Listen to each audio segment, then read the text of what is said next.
En vrai, si je mets 500 euros par mois sur mon PEA pendant 10 ans, ça me fait un capital à 6 chiffres. Mais le plus important est de savoir ce que je dois faire et que tu dois faire pendant les baisses. Dans cette vidéo, je te montre la théorie, la vraie vie, les marchés et comment justement profiter des promos que l'on voit sur les marchés, puisqu'on en a parlé dans la précédente vidéo. Certaines actions dont je vais parler aujourd'hui dans cette vidéo viennent de ma précédente vidéo, où j'ai abordé justement mon choix et mes critères d'action pour un portefeuille PEA 100% français. Si tu ne l'as pas encore vu, cette vidéo, tu pourras la retrouver pin juste ici, ou en description de cette vidéo. Alors ici, on va répondre à une question très essentielle. Comment investir 500 euros par mois sur son PEA en 2025? Parce que d'après mon expérience, ce sont les baisses qui nous apportent les meilleures opportunités et qui créent non pas les millionnaires ni les riches de demain, mais les wealthy, les personnes qui sont wealthy. C'est ça qu'on veut ici. Construire un empire financier, c'est devenir wealthy. D'ailleurs, pour que tu puisses suivre cette série sur le PEA dans les meilleures conditions, je t'ai mis en description de cette vidéo une liste des actions que je choisis pour mon PEA et également tous mes critères de sélection. Donc comment je me base, sur quoi je me base et pourquoi je me base sur ça pour choisir chaque entreprise que j'ai investi de l'argent dessus, sur mon PEA. Je précise, très important. Tout d'abord, nous allons entrer dans 60 secondes environ de théorie simple, histoire d'y aller crescendo. Selon le type de portefeuille que tu as, tu peux obtenir un résultat différent à ce que je vais dire par la suite. Si, imaginons, tu as une moyenne de 7% par an de rendement sur ton portefeuille, ça peut faire que, à force de dépôt et à force d'investissement, tes 60 000 euros deviennent 120 000 euros environ. C'est quand même une somme qui est non négligeable, puisque ça représente quand même le prix d'un appartement dans certaines zones de notre chère contrée française. Donc en restant dans la théorie, en ne prenant pas en compte l'évolution du prix, l'évolution des dividendes, ni quoi que ce soit d'autre, juste une moyenne de pourcentage de rendement, donc de 7%, théoriquement, tu es censé avoir 60 000 euros d'investis et 60 000 euros de bénéfices. Jusque-là, tu me suis. Bien, passons maintenant à la vraie vie et regardons ce que ça donne dans la réalité. Concrètement, pour voir si un plan y tient, c'est quand les marchés chutent. Quand une de tes actions perd en valorisation de l'action, donc je précise, 40%. Tu vois, même plus, hein, 10, 20, 30, 50, 60, 70. C'est là qu'on voit en fait si ton plan il est bon. LVMH était vers 900 euros. Il n'y a pas si longtemps que ça. On l'a vu passer à 750, 680. Et aujourd'hui, au moment où je te fais cette vidéo, on est dans les 465,20. En restant rationnel et non émotionnel, donc vis-à-vis de cet actif, on peut constater une chose qui est certaine. Le business croît, le chiffre d'affaires progresse, et LVMH continue d'être LVMH.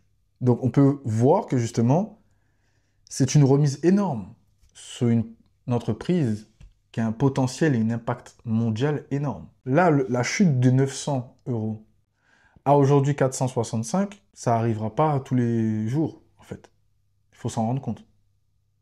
Parce que fondamentalement, l'entreprise elle-même, comme l'a dit ce merveilleux commentaire, elle vaut quand même quelques milliards. Rien que ça. Tu vois?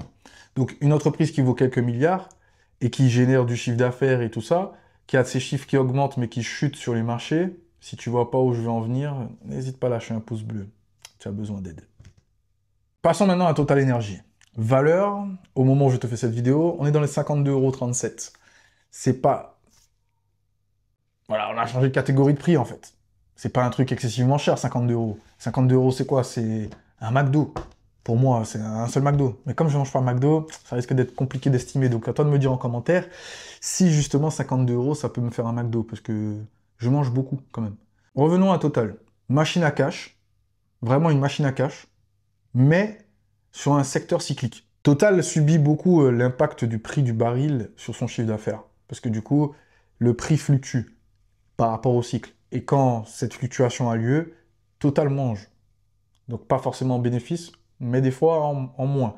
Ça ne veut pas dire pour autant que l'entreprise n'est pas bonne. Il y a d'autres critères à regarder. Encore une fois, si justement l'entreprise est cyclique et continue sa progression et continue malgré tout à innover, voilà. Bon, après, Total, c'est une entreprise dans laquelle je crois, donc c'est pas vraiment à moi qu'il faut demander des trucs sur Total. Parce que du coup, je prêche du Total, moi. Total, c'est une très bonne entreprise. Voilà, c'est ce que je pense réellement. Ils embauchent des gens, ils essayent, ils font des choses. On les voit, on voit leur impact. Et je pense qu'il y a encore un avenir pour eux. Donc c'est pour ça que j'investis sur eux. Comme tu le sais, tu ne peux pas tout acheter en une fois sur les marchés. Sinon, du coup, j'achèterais ça, peut-être aussi ça. C'est, voilà, je prendrais de tout si je pouvais. Parce que pas de toutes les entreprises, bien entendu, mais de toutes celles que j'ai dans ma shortlist, celles que j'observe, et que je t'ai laissé justement une liste en description de cette vidéo, avec 7 entreprises de qualité française aux petits oignons. N'hésite pas à le télécharger. Et fais-moi confiance, tu ne seras pas déçu. Venons-en au fait et de voir comment on peut utiliser une méthode très simple, que je n'ai même pas inventée, qui existe déjà pour tout le monde, où justement on peut investir et profiter de ces baisses avantageusement. Très simple. Un achat programmé mensuel. Tu détermines de combien tu investis tous les mois et tu investis la même somme. Sauf que, bien entendu, on peut aller dans la précision, faire des calculs, vérifier quelle société tu veux acheter à chaque fois, en fonction du timing et toutes ces choses. On peut le faire, mais on a dit qu'on reste dans la simplicité. Donc dans la simplicité, tu investis tous les mois 500 € en DCA, comme ils disent dans les cryptos, et tu choisis justement tes entreprises millimétrées, de façon à ce que tu n'aies pas systématiquement à revenir dessus. Alors, quelques optimisations sont toujours à faire, parce que c'est un plan simple, bien entendu. Mais dans cette stratégie, tu as une seule mission, déposer l'argent et acheter ces sociétés. Pas celle forcément que je t'ai dit de faire, puisque moi je ne te donne pas de conseils en investissement là, c'est à but éducatif. Cependant, comme je le disais avant, parce qu'on parlait des baisses, ce type d'achat va te permettre de profiter de deux choses.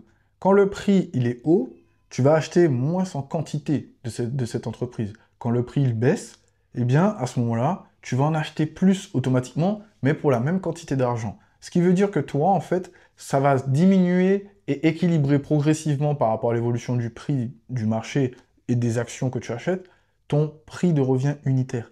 C'est très très important. Plus il baisse, mieux c'est pour toi. Plus tes bénéfices sont grands, plus tes dividendes ont un pourcentage élevé, et plus justement ta croissance va être de plus en plus exponentielle. Voici un exemple avec LVMH, donc je lis mes notes, comme ça au moins les calculs sont bons. Imaginons que voilà, LVMH vaille 900 € tout rond, avec 500 €, tu achètes 0,55 de l'action. Ok? Le mois suivant, ça vaut 750 €. On va faire simple, hein, on va pas dire dans 6 mois. 500 € de dépôt encore, tu es régulier, tu as respecté ton plan, 0,66 actions. Cette fois-ci, on se retrouve à aujourd'hui, 465,20 €. Donc là, 500 €, tu as 1,07 actions. Résultat, au fil des mois, comme je disais, ton PRU baisse, mais ta quantité d'actions augmente. Le PRU, c'est important qu'il baisse, et que ta quantité d'actions augmente, c'est très important aussi. En finalité de cet exemple, pour toi, ce que tu obtiens, c'est un dividende optimisé, un positionnement optimisé, alors que tu fais juste du DCA. Bien entendu, encore une fois, je précise, toute stratégie peut être optimisée, ce n'est qu'un exemple simple. Je le répète souvent à mes étudiants, tu achètes ton plan, pas ton ego ni ton humeur. En échangeant en termes d'être humain, c'est pour ça que par moment, les machines font mieux le travail que nous, mais si on respecte notre plan et qu'on ne vient pas avec nos émotions, nos problèmes du moment et tout ce qui s'ensuit, le plan, stick to the plan. Tu suis le plan. That's it. D'accord, maintenant on a parlé des sociétés. On a parlé de la liste que je t'ai laissée en description. On a parlé de la méthode avec le DCA comme les cryptos. On a parlé de tout ça. Maintenant, il est temps pour nous de parler concrètement de comment choisir ces entreprises. Puisque au final, il faut bien les choisir, parce que la liste que je t'ai donnée, c'est pas une liste parfaite ni exhaustive. Il faut bien que tu puisses déterminer comment toi, tu vas choisir ces entreprises. Donc venons-en. Si je devais privilégier que des entreprises françaises, je privilégierais des leaders, des moats dans leur industrie, donc des entreprises qui ont une innovation, une technologie différente par rapport à la masse, et aussi bien d'autres critères que je te laisse aller chercher toi-même, M-O-A-T. Une rentabilité stable avec de bonnes marges et un beau ROCE. Et bien entendu, en tant qu'investisseur, je veux être payé. Donc il me faut un dividende stable et évolutif. Quand je dis stable, je ne veux pas qu'on me coupe mes dividendes tous les 2 mois. Je veux un dividende qui continue d'être payé, quoi qu'il arrive, peu importe la situation, peu importe la tempête, et que l'entreprise continue à le faire évoluer.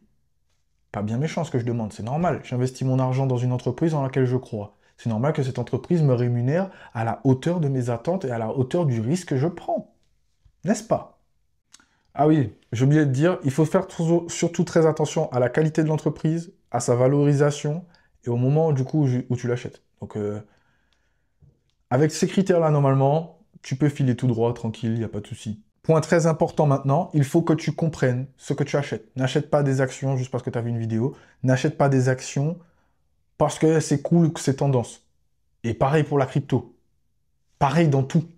Achète uniquement ce que tu comprends. Achète uniquement des choses qui te font sens. Tu vois où ça mène. Que tu peux l'expliquer. Dans ma vidéo précédente, je te montre 7 entreprises, donc 7 actions, cotées en bourse, Euronext Paris, ok, qui justement répondent à ces critères. Donc il te suffit de cliquer sur le petit bouton qui va s'afficher en quelque part là, ok. Et du coup, si tu veux, on se retrouve là-bas, si tu ne l'as pas encore vu. Si tu l'as déjà vu, on continue cette vidéo ensemble. Ah oui, j'ai failli oublier. Encore une fois, je le rappelle, il y a plein d'autres entreprises candidates sur ma liste. Ici, j'ai fait un tri sélectif, j'ai dû faire des concessions pour qu'ils puissent s'intégrer à un PEA, que ce soit clair pour tout le monde et que ce ne soit pas non plus des entreprises poubelles, quoi.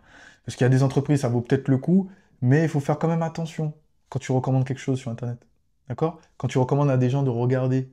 J'aimerais te donner un scénario avant que tu t'en ailles. Un scénario avec un crash, où le marché fait un flash crash, comme on a eu en mars, là, mars-avril 2025, je crois, quand Donald Trump, en fait, a mis un gros coup de pression avec les tarifs de douane. Eh bien, tu as vu, le marché, il a chuté énormément, ça a fait une vague de polémique, parce que du coup, voilà, enfin, je pense que tu as vu. Donc, imaginons que sur ce cycle, on l'étale maintenant sur 5 ans. Donc, sur ces 5 ans, tu as une année, alors, je te donne le scénario, sur 5 ans, tu as une année 1 à 2, où tu fais moins 20% à moins 45% sur le prix. Donc ton portefeuille là, il est dans le rouge, c'est la panique à bord. Limite, tu t'arraches les cheveux, ok? Tu dors presque pas et tu calcules pas ta femme ou ton mari. On se comprend. Année 3 à 4, donc là du coup 2 ans encore de constitution et de croissance, 35 à 70% de rebond du marché. Ça veut dire qu'après justement cette chute, le marché reprend de 35 à 70% de plus. Année 5, petit ralentissement du marché, tu fais moins 10 à moins 15 et la vie des marchés continue.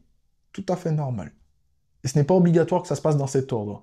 Tu peux prendre 2 années de rouge d'affilée pour ensuite prendre une année de vert qui recouvre toutes les 3 années ou les 2 années que justement tu as perdu avant. À chaque moins 20, moins 45, la mentalité que tu dois avoir, c'est les soldes en tant qu'investisseur. Il est temps pour moi d'acheter sur le marché encore plus que ce que je peux d'habitude. Non pas en mode de mettre tout ce que tu as, c'est pas dans ce sens-là, mais de faire un effort si tu peux pour profiter de ces promos. Plutôt que de profiter des promos uniquement sur les vêtements, profite aussi des promos pour ton portefeuille. Ton portefeuille te remerciera, hein, tu verras. Les chiffres après, ils vont... Voilà. De toute façon, si tu investis déjà, tu vois très bien ce que je veux dire. Mais si tu ne le fais pas encore, prends conscience de l'importance de l'information que je suis en train de te donner. C'est excessivement important. Depuis avant, là, dans la vidéo, je te parle que de l'évolution du prix. L'évolution du prix. L'évolution du prix. Mais il y a une chose qu'il faut garder à l'esprit, c'est qu'il y a aussi les dividendes. Et il y a une politique, comme je l'ai déjà dit, en France et dans certaines autres entreprises qui ne sont pas françaises, de quand c'est la panique à bord, quand ça ne va pas, quand les choses deviennent désastre, eh ben on coupe les dividendes aux investisseurs. Même si le chiffre d'affaires est meilleur que d'habitude, alors que tout brûle, eh ben on coupe les dividendes aux investisseurs ou on les met sur pause ou on les ralentit. Ça, il faut en prendre conscience aussi que ça peut arriver dans ce type de situation. Ça ne veut pas dire forcément que l'entreprise n'est plus bonne à acheter. Ça ne veut pas dire non plus que l'entreprise vit quelque chose qu'elle ne va pas réussir à surmonter. Les périodes de crise, ça arrive. Mais les périodes de crise, ce sont des mines d'or. Avec tout ce que je viens de te dire, tu as la méthode, tu as la théorie, tu as la vraie vie, tu as quasiment les chiffres, tu sais où tu dois aller. Qu'est-ce qui te manque selon toi? Ton plan d'action. Tu as tout à fait raison. Même si je sais qu'il y a peut-être une personne sur 1000 qui va dire mon plan d'action. Ta première étape est de télécharger le guide que je t'ai laissé. Ta première étape est de télécharger le guide que je t'ai laissé en description de cette vidéo. Avec ce guide, tu passes à l'étape 2. Tu choisis 3 à 5 entreprises piliers du style de celle que je t'ai donnée, où tu te bases au moins sur les critères pour faire des recherches et après tu viens m'écrire en DM sur Instagram pour qu'on puisse en discuter et que je t'aide un peu à voir, au moins choisir ta toute première entreprise. Ça me fera plaisir, ne t'inquiète pas. Numéro 3, j'ai dit 500 €. Donc 500 € pour investir sur un PEA en bourse en 2025. Le problème qu'il y a, c'est que tout le monde n'a pas forcément 500 euros. Donc si tu n'as pas 500 euros, ne t'inquiète pas, mon ami. Ce plan est valable, peu importe le montant que tu peux déposer par mois. Donc numéro 3, tu choisis le montant que tu peux assumer tous les mois sans fluctuer. C'est-à-dire que c'est pas un coup, tu fais 1000 euros et après tu mets 100 euros. Non, tu mets 100 euros tous les mois. 200 euros tous les mois. Ou tu tranches la part en deux, tu fais 350, 450. Mais trouve quelque chose que tu peux faire tous les mois en automatique sans que ça te... dans tes calculs de budget ou quoi. Il faut vraiment que ce soit quelque chose qui s'adapte à ton rythme, pas l'inverse. Numéro 4, une fois que ton argent est automatisé, donc sur certaines plateformes, tu peux automatiser l'achat, sur d'autres plateformes, tu peux automatiser le virement et ensuite tu choisis. Alors je préfère la deuxième option, je préfère investir en automatique pour que l'argent se transfère, mais faire mes achats moi-même. Parce que j'ai un plan qui est totalement différent, même si je fais du DCA d'une certaine manière, mais pas de la même manière que ce que je viens de te dire. C'est tout à fait normal puisque j'ai amélioré ma stratégie au fur et à mesure de mon expérience.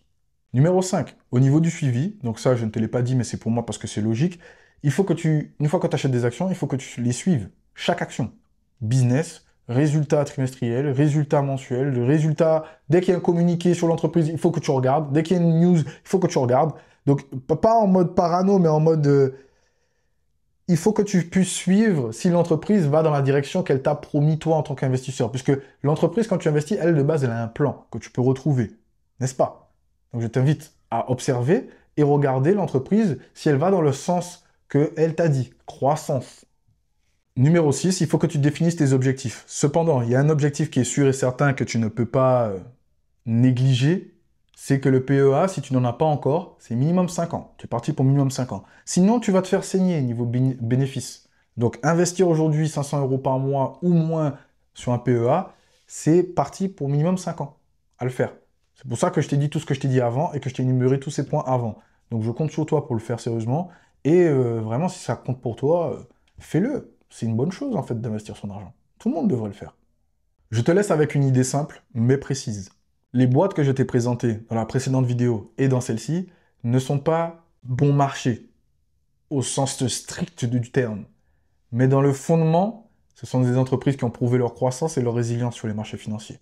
Elles ont traversé le Covid, des crises, des chocs financiers, des coups de panique, des vents de panique même, je dirais.